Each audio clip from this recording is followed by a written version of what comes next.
आपका next article है प्रतिलोम फलन। प्रतिलोम फलन को जानने से पहले हम समझ लें कि तत्समक फलन क्या होता है। तत्समक फलन आपके क्लास 11th में था, हम जान लें फिर से एक बार। तत्समक फलन that is identity function. Identity function क्या होता था? यदि f एक रियल वैल्यूड फंक्शन है, वास्तविक मान फलन है, यानी कि रियल नंबर से रियल नंबर पर डिफाइंड है। वास्तविक मान फलन का मतलब क्या होता था आपको पता है? यदि डोमेन और कोडोमेन क्या बने, वास्तविक संख्याएं ही हो या उसका कोई उपसमुच्चय हो, जैसे नेचुरल नंबर, इंटीजर्स, इस प्रकार के फलनों को हम क्या कहते थे? वास्तविक मान फलन। तो हम कह रहे हैं f एक रियल वैल्यूड फंक्शन है, वो तत्समक तब कहलाएगा यदि fx x, यानी कहने का मतलब है प्रत्येक एलिमेंट की इमेज स्वयं वही एलिमेंट यदि हमें प्राप्त हो जाए तो हम उसे क्या कहते थे? तत्समक फलन। क्लास 11 की बुक्स में आप एक बार रिविजन कर लेंगे। और इसका ग्राफ हमें क्या मिलता था? एक सीधी रेखा मिलता था और जो कि मूल बिंदु से होकर गुजरती थी। यह आपका था तत्समक फलन। आगे हम चलते हैं प्रतिलोम फलन पर। अब हम पढ़ेंगे प्रतिलोम फलन। प्रतिलोम फलन है, मान लीजिए एक फलन है f from x to y। इसका प्रतिलोम का अस्तित्व होगा, इसका प्रतिलोम एग्जिस्ट करेगा यदि सबसे पहली कंडीशन f में होनी चाहिए कि वो 1 भी होना चाहिए और ऑन टू भी होना चाहिए। क्यों? क्योंकि जो इनवर्स होता है, जो इनवर्स फलन होता है वो कहाँ से कहाँ डिफाइन होगा? y to x f inverse, अभी उसको नाम देंगे g मान लीजिए। y टू x यदि परिभाषित है तो f को हमने कहा कि 1 भी होना चाहिए, ऑन टू, तभी इसका प्रतिलोम फलन होगा, एग्जिस्ट करेगा। देखिए हम कह रहे हैं f from x to y एक फलन है, इसका मतलब है अगर ये 1 ऑन टू नहीं है तो क्या होगा?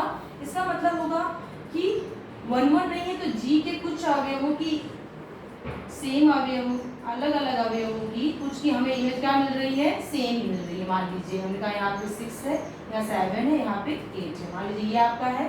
तो ये क्या देख रहे हैं आप? ये 1 नहीं है, 1 नहीं है, तो यानी कि अगर आप एक फंक्शन यहाँ से यहाँ डिफाइन करेंगे g, तो आप क्या देखेंगे? 6 की कितनी इमेजेस मिल रही हैं आपकी? 2 इमेजेस मिल रही हैं। तो g का फलन का अस्तित्व ही नहीं होगा क्योंकि g फलन बन ही नहीं पाएगा।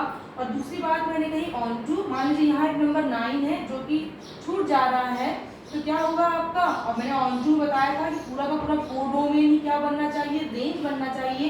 फिर आप देखेंगे g एक फलन है तो यहाँ के सभी एलिमेंट को एक यूनिक इमेज मिलनी चाहिए, तो आपका 9 एलिमेंट क्या हो जा रहा है?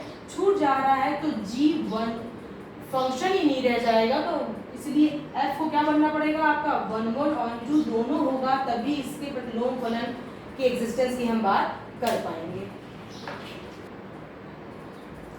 तो हम फंक्शन g को फंक्शन f का इनवर्स तब कहेंगे जब g ऑफ fx आपको पूरे के पूरे आइडेंटिटी मैप किस पे मिल जाए?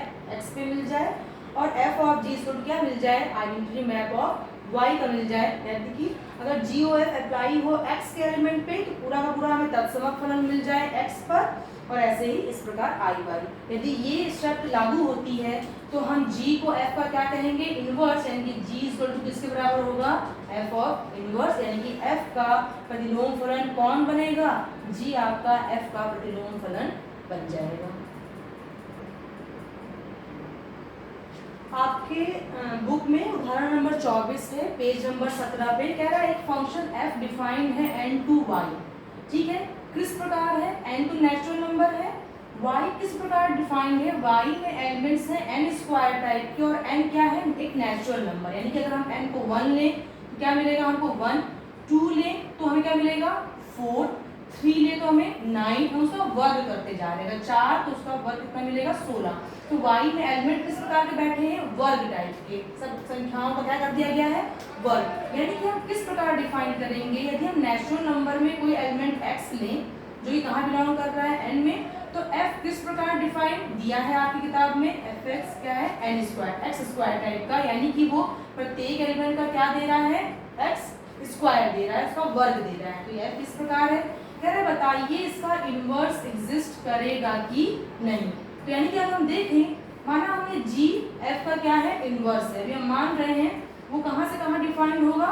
y to n y2 n में डिफाइंड होगा g, यदि f का इनवर्स बनता है तो ये किस प्रकार डिफाइंड होगा g।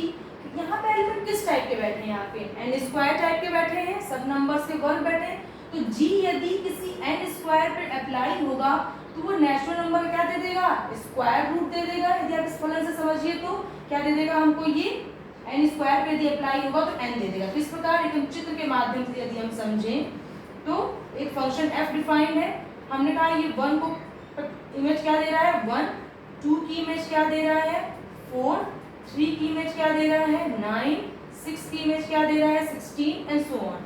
यदि हम g देखें तो g कहां से कहां डिफाइंड है, या तो n था या तो y था, g डिफाइंड है y टू n, यानी कि हम g अप्लाई करें 16 पे तो हमें क्या दे देगा